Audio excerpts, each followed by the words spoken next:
नमस्कार, बहुत स्वागत है आप सभी का साधना टीवी पर। मैं हूं आपके साथ ज्योति यादव। आज हमारे साथ मौजूद है श्री काशी पीठाधीश्वर जगत गुरु स्वामी नारायण जी। गुरु जी, बहुत बहुत स्वागत है साधना टीवी पर। गुरु जी, सबसे पहला मेरा सवाल तो यही है कि आप अपने बारे में हमारे साधना टीवी के जो दर्शक हैं, जो श्रद्धालु जो साधना टीवी को देख रहे हैं, आप सबसे पहले तो गुरु जी अपना परिचय दीजिए। भारतवर्ष ये धर्म प्रधान देश है और ये धर्म सनातन है।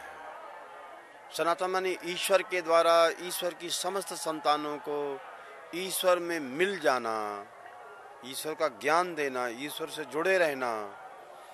धर्म सबकी उन्नति में सहायक है। राजा, प्रजा, राष्ट्र, संपूर्ण विश्व के लोगों के लिए कल्याण और मंगल का संदेश सदा से देता रहा है, आज भी दे रहा है, आगे भी देता रहेगा। धर्म गुरु संसार में चल चल करके यही उपदेश करते हैं।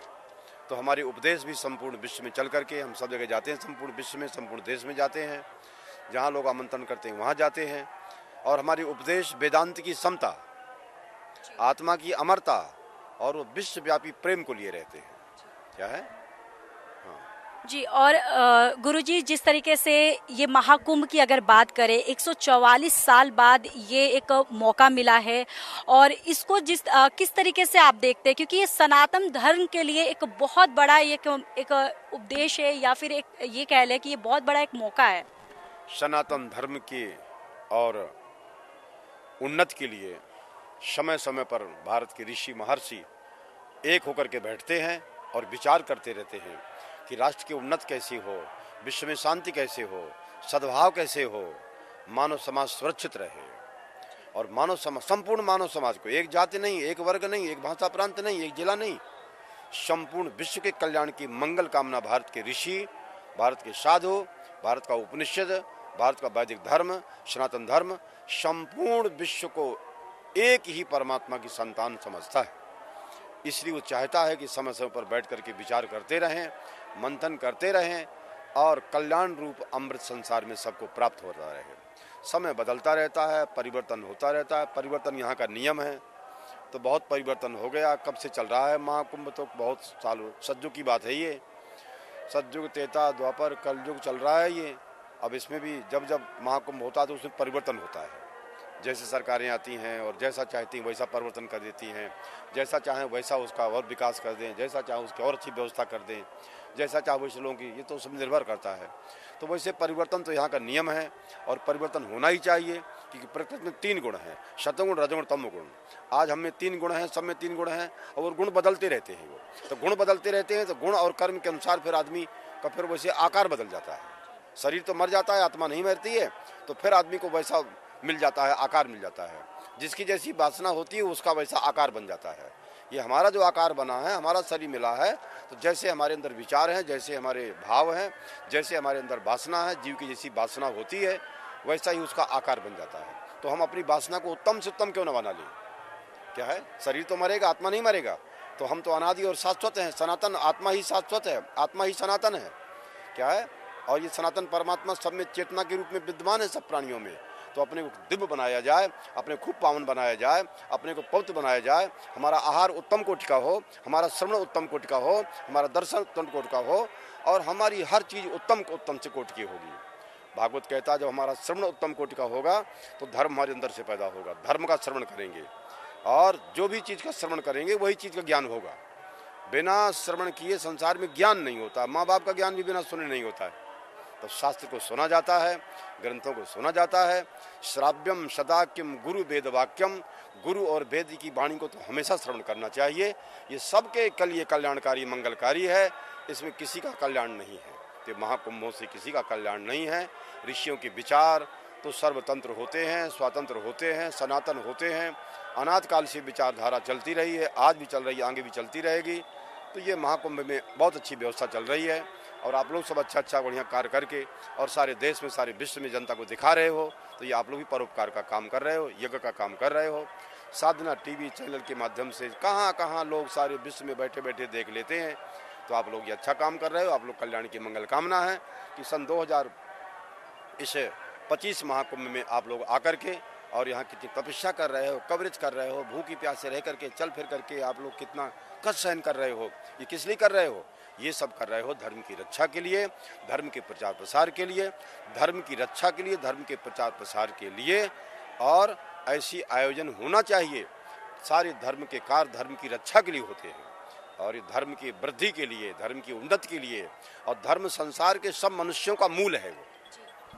जी गुरुजी, जिस तरीके से आपने प्रकृति के बदलाव के बारे में आपने बताया, आपने कुंभ को लेकर बताया, लेकिन गुरुजी यहाँ मेरा दो सवाल है। जिस तरीके से आप इससे पहले भी जब जब कुंभ लगता होगा आप आते होंगे, तो इस बार की जो व्यवस्था है वो आपको कितनी अलग महसूस हो रही है, या इस बार की व्यवस्था जो है वो कैसी लगी? और दूसरा सवाल गुरुजी ये है कि कुंभ जो है ये 144 साल बाद जो ये कुंभ लगा है, ये कितना विशेष हो जाता है? क्योंकि कई जो ऐसे श्रद्धालु हैं, कई ऐसे लोग हैं जो जानना चाहते हैं कुंभ का अर्थ क्या होता है। कुंभ माने घड़ा। जब कोई वस्तु किसी पात्र में ही रखी जा सकती है, तो धन्वंतर जब समुद्र मंथन में प्रकट हुए तो साक्षात औषधियों वनस्पतियों को सब उसमें रस विद्यमान है, और अमृत कलश हाथ में लेकर के और प्रकट हुए थे धन्वंतरी। हाँ, वो अमृत प्रकट हुआ था। तो कुंभ में माने कोई भी चीज़ उसके पात्र में ही डाली जाएगी। बाजार में साग सब्जी लेंगे तो झोला थैली होनी चाहिए। क्या है, कोई सामान तो अपना जेब में, कोई मोबाइल डालने के लिए होना चाहिए, ये पैसे डालने के लिए होना चाहिए। तो ऐसे जब अमृत को डालना है तो जेब में तो डालेंगे नहीं, उसके लिए कुंभ होना चाहिए। पहले मिट्टी का बना हुआ कुंभ घड़ा, उसी में लोग पानी पीते थे, उसी में लोग बर्तन में खाते पीते थे। धीरे धीरे फिर अब ये बहुत बर्तन बन गए सब लोहे सोने चांदी के। तो ये हमारे यहाँ कुंभ की जो परंपरा है वो सनातन धर्म की परंपरा है, वैदिक परंपरा है। कुंभ जुड़ा हुआ है, अनाथकालीन वैदिक मंत्र जुड़ा है। संसार की हर वस्तु का ज्ञान वेद से होता है। कुंभ क्या है, ये ज्ञान भी वेद से होगा। क्या है, इंद्र क्या है, कुंभ क्या है, अमृत क्या है, ये सब ज्ञान उसी से होगा। समुद्र मंथन क्या है, और बहुत बहुत रत्न निकलते हैं, इनके सबके नाम पहले से विद्यमान है। हम जो आज जानते हैं ना, इन सब चीज़ों का नाम शास्त्रों में विद्यमान है, पर ये नाम सब बिना गुरु के हमें समझ नहीं आते हैं। बचपन से माता पिता ने हमको नाम बताया, ये हमारी माँ है, ये हमारी बहन है, ये हमारा सूर्य है, चांद है, पृथ्वी है, ये गंगा है, ये जमुना है, दोनों का मिलना संगम है। ये तो माता पिता ने बताया, ज्ञान दिया तो ज्ञान हो गया। बिना ज्ञान दिए ज्ञान तो होता नहीं है। तो ज्ञान देने वाले धन्य हैं और ज्ञान लेने वाले धन्य हैं, क्योंकि वही ज्ञान देने वाले भी हैं और वही ज्ञान लेने वाले भी हैं। क्या है, हाँ, अगर कोई देने वाला ना हो तो लेने वाला बेकार हो जाएगा, और कोई लेना चाहे और देने वाला ना हो तो क्या होगा? तो संसार में देने वाला भी चाहिए और लेना वाला चाहिए। विधि पूर्वक दिया जाए, विधि पूर्वक लिया जाए।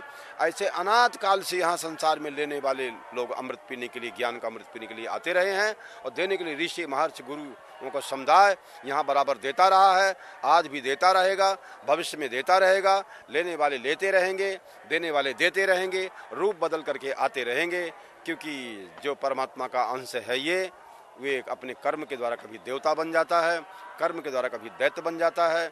अपने कर्म के अनुसार वो अनेक अनेक योनियों में, वर्णाश्रम में पहुंच जाता है कर्मानुसार।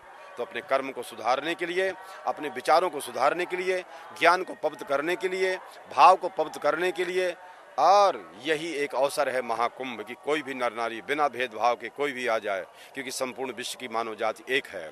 ऊंच नीच समस्त प्राणियों परमात्मा का समान निवास है, और सबके लिए खुला है। कोई भी आकर के यहाँ पर अपने को सुधार सकता है। हर कर्म के पीछे तो इच्छा होती है, और जैसी इच्छा होगी वैसा कर्म होगा।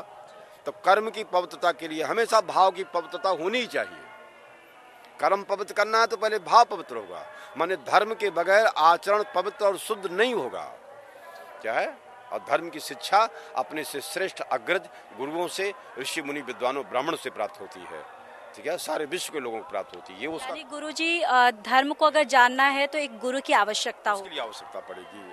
हाँ, संसार के सभी लोग योग्यता के विरुद्ध एक ही मार्ग में ले जाना, ये धर्म शास्त्रों का उद्देश्य नहीं है कि किस व्यक्ति के अंदर कैसी सत्वगुण की भावना है, किसी रजगुण की भावना है, किसी की तमगुण की भावना है। तो जिसके ये संसार तीनों गुण से चल रहा है, और तीनों गुण रहेंगे, और एक ना एक गुण एक दूसरे को मारना चाहता है, एक ना एक दूसरे पर कब्जा कर लेना चाहता है। सत्वगुण बहुत ऊंचा होता है, वो भगवान के नज़दीक होता है, उसकी प्रशंसा होती है। और रजोगुण तो अपने सत्ता संपत्ति के लिए भाग दौड़ में सारा जीवन व्यतीत कर देते हैं, उन्हें भगवान से ज़्यादा मतलब नहीं है। भगवान से उनका दिखावटी मतलब होता है, जिसे नेताओं का होता है। और वास्तव में जो संसार में जो तमगुणी लोग हैं, उनको नशा दे दो और उनको चाहे जो काम करवा लो, चाहे बम चला लो, चाहे आग लगवा दो, चाहे कुछ, सब उपद्रव कर देंगे। वो नशे से तमोगुण, नशा और निद्रा, सोना और कलह करना, ये उनका काम होता है। अलग अलग गुणों का अलग अलग कार्य होता है। लेकिन जब सच्चा गुरु मिल जाएगा तो आपको तीनों गुणों से ऊपर उठा देगा, कि आत्मा हमारे तीनों गुणों से ऊपर उठी है। और यहाँ तो हम आत्मा के ऊपर सब गुणों गुणों को दबा, हमारे गुणों ने, हमारी प्रवृत्तियों ने, हमारे अज्ञान ने, हमारे अज्ञान अभिमान ने हमारे आत्मा को दबा दिया है। तो गुरु यही कार्य करता है कि शिष्य के अंदर ईश्वरत्व को जागृत कर देता है। जैसे गुरु वशिष्ठ राम जी को क्या कहते हैं, राम तुम ब्रह्म हो। तो जब राम तुम ब्रह्म हो ये ज्ञान दे दिया अपने आप पढ़ा लिखा करके, तो सारा जीवन सब जगह राम जहाँ रहे ब्रह्म की तरह काम करते रहे। क्या है, धर्म पूर्वक राम करते रहे ब्रह्म होकर के भी। रावण के प्रमाण की आवश्यकता नहीं, कि रावण तो कभी प्रमाण नहीं दे राम ब्रह्म है, लेकिन शंकर जी कह रहे हैं, ब्रह्मा जी कह रहे हैं, इंद्र कह रहे हैं, शबरी कह रही है, सुग्रीव कह रहे हैं, रावण का भाई विभीषण कह रहा है कि राम ब्रह्म है। क्या है, तो राम जो ब्रह्म है, तो जिसकी ब्रह्मता है, ब्रह्म माने वो होता है जो बहुत व्यापक होता है, जिसे ज्ञान है कि सब मेरी आत्मा है। लेकिन जब फोड़ा फुंसी होता तो परेशान कर देते हैं, अपने शरीर कटवाना पड़ता है, तो सारी सृष्टि परमात्मा की है। और मनुष्यों के समझाने से जब आदमी समझता नहीं है और बहुत अभिमान में आ जाता है, तो भगवान फिर उसको शरीर बदलना पड़ता है, तो भगवान उसका ऑपरेशन कर देते हैं, उसको मार देते हैं। तो भगवान का मारना भी लीला कही जाती है, तारना कहा जाता है, उन्हें दोष नहीं लगता है। राग द्वेष के बशवर्ती होकर किसी को मारा जाएगा तो पाप लग जाता है।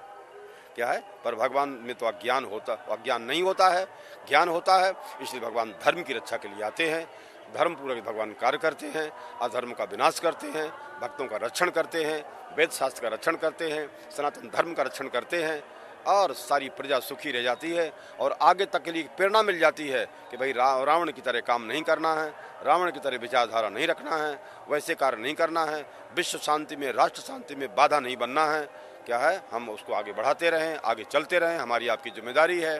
फिर हमारी आपकी आगे पीढ़ी आएगी, वो करती रहेगी। हमारा तुम्हारा शरीर शाश्वत नहीं है। कितने राजा महाराजा आए, कितने ऋषि मुनि आए और उनके सबके शरीर चले गए, फिर अपनी वासना कर्म के अनुसार जीव फिर पैदा होता है, फिर आकार धारण करता है, और अपने संस्कारों के अनुसार ही वो ऐसा कर्म करने के लिए बाध्य है। हर व्यक्ति अपनी प्रकृति को लेकर के आया है, तो जिसकी जैसी प्रकृति है वो वैसा ही काम करेगा। तो जो अच्छा काम करने के लिए आया है वो तो अच्छा करेगा, अच्छा, और जो बुरा काम करने के लिए बुराई में लगे हुए हैं वो समझाने से मानेंगे भी नहीं। वैसे समझाया जा रहा है, सारे विश्व को संदेश दिया जा रहा है कि सर्वे भवन्तु सुखिनः, सभी सुखी रहें, सभी निरोगी रहें, सभी स्वस्थ रहें।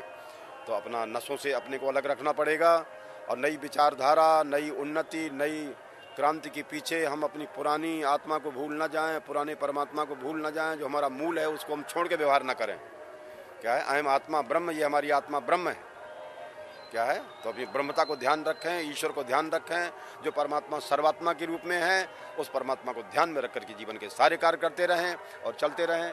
महाकुंभ की व्यवस्था बहुत अच्छी है, शासन प्रशासन की व्यवस्था है, अधिकारी कर्मचारी सब अपने प्रेम से काम में लगे हैं, हमको तो किसी से कोई शिकायत नहीं है। क्या है, अब जो असंतुष्ट तो आदमी तो जो रहता है उसको तो शिकायत रहती है, पर हमको तो आप लोगों से शिकायत नहीं है, किसी से कोई शिकायत नहीं। हम जहाँ रहते हैं आनंद में रहते हैं, निर्भय रहते हैं, निर्द्वंद रहते हैं, और सारे विश्व के लोगों को पूरा साल भर ज्ञान देते रहते हैं। 28 अगस्त सन 1996 में क्या है, काशी की धर्मपीठ में रामेश्वर में सारे विद्वान इकट्ठा हुए, और वहाँ सारे विद्युत परिषद काशी की जो मूर्धन्य विद्वान जो शंकराचार्य बनाती है सब इकट्ठा हुए और कहा आपको सारे संसार में धर्म प्रचार के लिए हम सब वर्ण कर रहे हैं, और आप शंकर स्वरूप हैं, सबके लिए कल्याणकारी हैं, सबके लिए शिव स्वरूप हैं, जाकर के सारे विश्व में आप सनातन धर्म का प्रचार प्रसार करो। इसलिए हम राजनीति से मुक्त होकर के एक पार्टी के अभिमानी नहीं हैं, हम एक जाति के भी अभिमानी नहीं हैं, हम सर्वात्मा हैं, और सर्व की आत्मा को हम अपनी आत्मा मानते हैं, और सबको अपना आत्मा मान के उसको समझाते हैं कि सही रास्ते में आ जाओ। क्या है, विरोध वहाँ करो जहाँ सामने वाले का अहित होने वाला हो और अपना अहित होने वाला हो। क्या है, ये ध्यान रखना है। इसलिए धर्म का विरोध नहीं करना है, धर्म का कोई काम करना हो उसका विरोध नहीं करना है। धर्म का विरोध करने वाले जब आपस में बिखर जाएंगे और हम सब, तो धर्म की रक्षा कैसे होगी?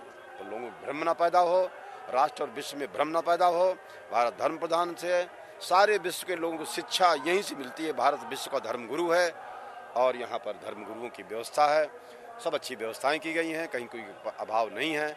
हमारा मन जब खराब होता है तो अच्छी चीज़ भी बुरी लगती है, अच्छा काम भी बुरा लगता है, और हमारा जब मन अच्छा होता है, जिसका मन अच्छा है और उसने सारे संसार को जीत लिया, कहीं भी रहे लेकिन सारे संसार को जीत लेगा, सबको प्रेम से अपना बना लेगा और सबका हो जाएगा, उसकी किसी से कोई शिकायत नहीं है। जहाँ रहता है वहीं आनंद में रहता है, संपूर्ण जगत उसके लिए नंदनवन है, संपूर्ण जगत उसके लिए बढ़िया आनंदमय है। इसलिए हम तो बहुत आनंद में हैं, यहाँ भी हम आनंद में हैं। 12 और हमको फरवरी तक यहाँ रहना है। 1 महीने का हमारे यहाँ कार्यक्रम था। उसके बाद मिर्ज़ापुर में हमारा कार्यक्रम है, उसके बाद सोनभद्र में हमारा कार्यक्रम है, उसके बाद MP मध्य प्रदेश में कार्यक्रम है। ऐसे पूरे भारतवर्ष के हर प्रांतों में निरंतर हम कार्यक्रम में लगे रहते हैं। हमारे पास कोई रविवार छुट्टी संडे नहीं है और किसी से हम तय नहीं करते कि हमको इतने पैसे तो तुम्हारे आएंगे, क्योंकि अपने ज्ञान को हम बेच नहीं सकते हैं। मना किया गया है शास्त्रों में, क्या है, गुरु ज्ञान को बेच नहीं सकता है। श्रद्धापूर्वक जो दक्षिणा प्राप्त होती है उसी में हमारे सारे काम चलते हैं और सब चल रहे हैं, कहीं कोई कमी नहीं है।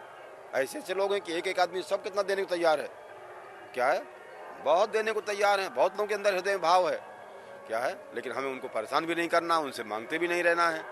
अपनी श्रद्धा के अनुसार वो जितना कर दें। एक अवसर मिला है महाकुंभ में, सब ऋषि महर्षि गुरुओं के पास जितने उनके भक्त हैं वही सब महाकुंभों की व्यवस्था करते हैं। वो महात्मा गुरु तो निमित्त मात्र हैं, ऐसे हम और आप सब निमित्त मात्र हैं। राजे हैं, प्रजा के चुने हुए जनता के लोग हैं, वो सब निमित्त मात्र हैं। सबको मिलकर के महती राष्ट्र की सेवा, विश्व की सेवा, मनुष्यता मानवता की सेवा करना है कि मनुष्य मरने न पाए, मरने से बचाया जाए। अमृत से पुत्र वेद कहते हैं, तुम अमृत पुत्र हो और अविनाशी की ओर चलो, अनंत को पहचानो, अपनी आत्मा में परमात्मा का और एकता का अनुभव करो और भ्रम से अपने से अलग, अपने को दूसरों से अलग करने वाली जो भ्रांतियां हैं उनको धीरे से दूर करना है। वो विचार से दूर हो, ज्ञान से दूर होगा।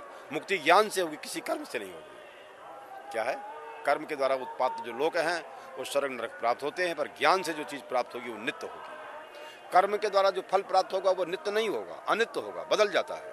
स्वर्ग से भी जाना पड़ेगा, नरक से भी आना पड़ेगा, जेल खाने से भी आना पड़ेगा, बड़े से बड़े पद में जाओ तो वहाँ से भी उतरना पड़ता है। लेकिन एक और होता है जिसे बोलते परम पद, जिस पद को प्राप्त करने के बाद आदमी को संसार में कहीं जाना और आना नहीं पड़ रहा है। यद गत्वा न निवर्तन्ते तद्धामम परमम, भगवान कहते हैं जहाँ पहुँच करके जीव को वापस नहीं पड़ रहा। सारी नदियाँ मिल करके फिर समुद्र में जा करके मिल जाती हैं, क्या है, और फिर अंत में फिर भाप बनता है, फिर बरसता है, क्रम वही चलता है। ऐसे बार बार जो दृश्यमान जगत दिखता है ना, ये वही दिख रहा है, वही दिखा रहा है, बहुत उसमें एकता है। वही फूल बन करके हमारे नेत्रों से दिख रहा है, वही नेत्रों से देखा जा रहा है। नेत्र ज्योति भी वही है, लेकिन जो प्रकाश है ये भी वही है। एक है आज दैविक, एक है आज भौतिक और एक है आध्यात्मिक। तीनों का समन्वय करके संसार में चलना पड़ेगा तो संसार स्वर्ग बन जाएगा, नंदन बन जाएगा, आनंदमय बन जाएगा। इसलिए महाकुंभ तो में हमको बड़ी प्रसन्नता हो रही है। हमें तो किसी से कोई शिकायत नहीं है, हमें तो कहीं कोई कमी दिखाई नहीं पड़ रही है। बोलो, अब सरकार ने इतना कम कर दिया, शासन प्रशासन सब लगा हुआ है। अब हमारा आपका जो कर्तव्य पालन करते रहें और आगे बढ़ते रहें। एक दूसरे की बुराई करने से तो और दूरियां बढ़ जाएंगी, पाप बढ़ जाएगा। और पाप के बोझे को दूर करने के लिए फिर भगवान का अवतार होता है, क्योंकि शास्त्र की बात नहीं मानते, वेद संविधान की बात नहीं मानते, गुरुओं की बात नहीं मानते, धर्म को तो मखौल उड़ाते हैं। तो जब शास्त्र की बात लोग नहीं मानते हैं तो भगवान शस्त्र लेकर के आते हैं और उसे काट करके मनवाते हैं। उन अभिमानियों को फिर भगवान मारते हैं, काटते। यही परंपरा चलती रही है। इसलिए संत महात्माओं के समझाने से जनता समझ जाए तो बहुत अच्छा है, भगवान को ना पड़े। अन्य संतों से समझाने से काम नहीं बनेगा तो भगवान का अवतार तो होगा, और जब भगवान का अवतार होगा लोग उनका विरोध करेंगे। जो जो विरोध करेगा भगवान उसको सबको ठीक कर देते हैं। तो कल के भगवान का जब अवतार होगा तो निश्चित बात है कि उनका विरोध तो लोग करेंगे। यहाँ तो कोई भी आ जाए लोग उसका विरोध करेंगे, अच्छे लोग आए उसका विरोध करेंगे। और विरोध संसार में सबका हुआ है। अगर कोई धर्म विरुद्ध कर रहा है संविधान के विरुद्ध तो उसका विरोध होना चाहिए, कोई भी क्यों ना हो। लेकिन कोई धर्म सम्मत काम कर रहा है, कोई और वेद सम्मत काम कर रहा है, विश्व कल्याण के लिए अगर उसका जीवन चल रहा है और विश्व कल्याण की उन्नति में सहायक है उनके विचार, उनके कर्म, उनके भाव, तो सबको उसका आदर करना चाहिए। इसलिए हम भी सबका आदर कर रहे हैं। गुरुजी, आपने एक बहुत महत्वपूर्ण बात करी कि जिस तरीके से आपने नशे की बात करी कि जो युवा जो है जो नशे की जड़ में आ चुके हैं, लिप्त हो चुके हैं नशे में। और वही एक और युवा की ये भी बात करें कि कुछ युवा ऐसे भी हैं जो सनातन जो है वो सनातन को मानते नहीं हैं, या कहीं ना कहीं सनातन जो है उनके लिए काफ़ी एक दूर होता हुआ नज़र आ रहा है। तो आप उन युवाओं को क्या संदेश हमारे साधना टीवी के माध्यम से देंगे? जहाँ सत्संग में जाते हैं वहाँ भी नशे की बात बताते हैं और कितने हजारों लोगों को हम नशा से मुक्त कर चुके हैं। जंगल में हमारे आश्रम बने आदिवासियों के बीच में, क्या है, MP में बहुत जगह, बालाघाट जिले में वहाँ जाते हैं, सिंध जिला में जाते हैं, छिंदवाड़ा जिले में जाते हैं, नरसिंहपुर में, मंडला में, सब जंगलों में जाते हैं हम सब। बहुत शहरों में कम रहते हैं, बहुत हम गांव देहात में रहते हैं, बहुत हमारे कार्यक्रम होते हैं। और वहाँ समझाते हैं कि नशे नाश की जड़ है।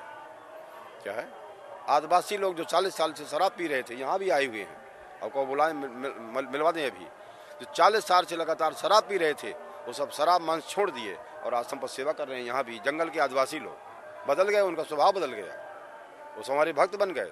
और जब हमारा कोई भक्त बन जाएगा तो उनको हमारे अनुसार चलना पड़ेगा। हम ईश्वर के भक्त बन जाएंगे, गुरु के भक्त बन जाएंगे, माता पिता के भक्त बन जाएंगे, तो निश्चित बात है कि उनका आदर करना पड़ेगा। अभिवादन शीलस्य नित्यम वृद्धोपसेविनः चत्वारि तस्य बंधन्ते आयुर्विद्या यशो बलम। अपने से वृद्धों का जो अनुशासन में रहता है और वो नशों से दूर रहता है, विकारों से दूर रहता है, क्योंकि नशे सबको नाश कर देता है। नशे से मनुष्य की बुद्धि ही विकृत हो जाती है, मस्तक नष्ट हो जाता है, सोचने समझने करने की शक्ति का लोप हो जाता है। तो इसलिए नशे का व्यापार करने वाले लोग, ये सब समाज, राष्ट्र, विश्व के और सब नुकसान करने वाले लोग हैं। शासन प्रशासन को चाहिए कि इस पर नियंत्रण करे, अंकुश लगाए। बड़े बड़े लोग इसमें लगे हुए हैं और जहाँ जहाँ थोड़ा उनको दंडित करें और कानून व्यवस्था और सही रहे। रिश्वत दे करके बाहर से आ जाता है सामान, और यहाँ भी लोग ऐसा करते हैं।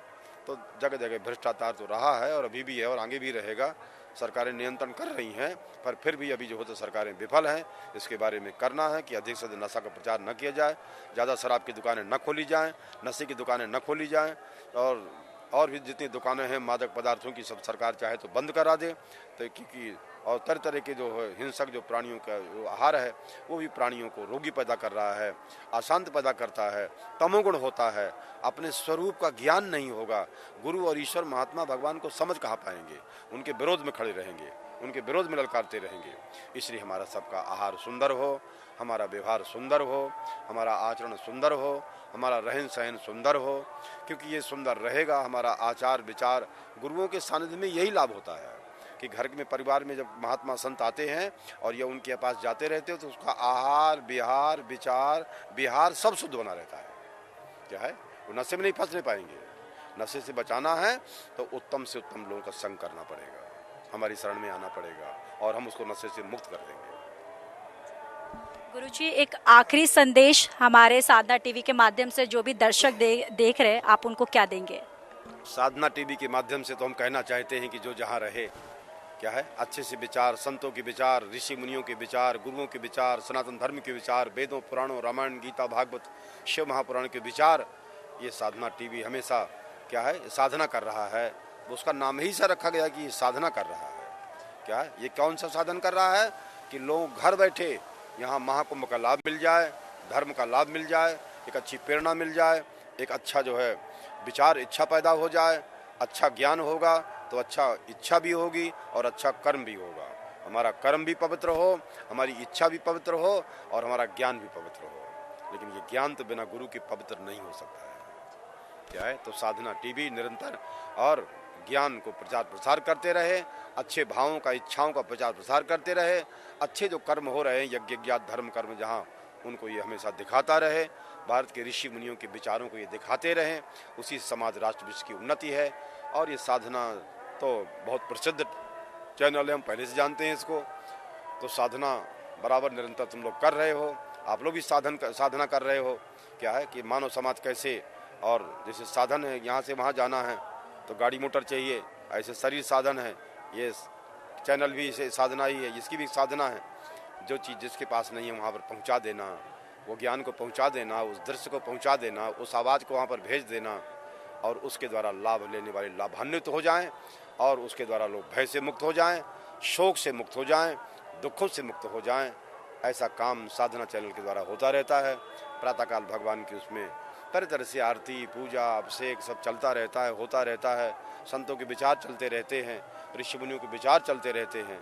तो साधना से तुम बहुत पहले से परिचित हैं, हमें इसमें कोई संदेह नहीं आप लोगों पर। आप लोग निरंतर प्रगति करते रहो, उन्नत करते रहो, आगे बढ़ते रहो और सनातन धर्म के विचार और दूसरों तक पहुंचाते रहो। ठीक है गुरुजी, बहुत बहुत धन्यवाद अपना कीमती वक्त हमें देने के लिए और हमारे साथ बातचीत करने के लिए। तो ये थे हमारे साथ श्री काशी पीठाधीश्वर जगत गुरु स्वामी शंकराचार्य जी, जिन्होंने महाकुंभ के बारे में बताया, जिन्होंने नशे के बारे में भी बताया और युवाओं को किस तरीके से नशे से छुटकारा मिले, ये तमाम मुद्दों पर उन्होंने बातचीत की है। फिलहाल के लिए इतना ही, नमस्कार।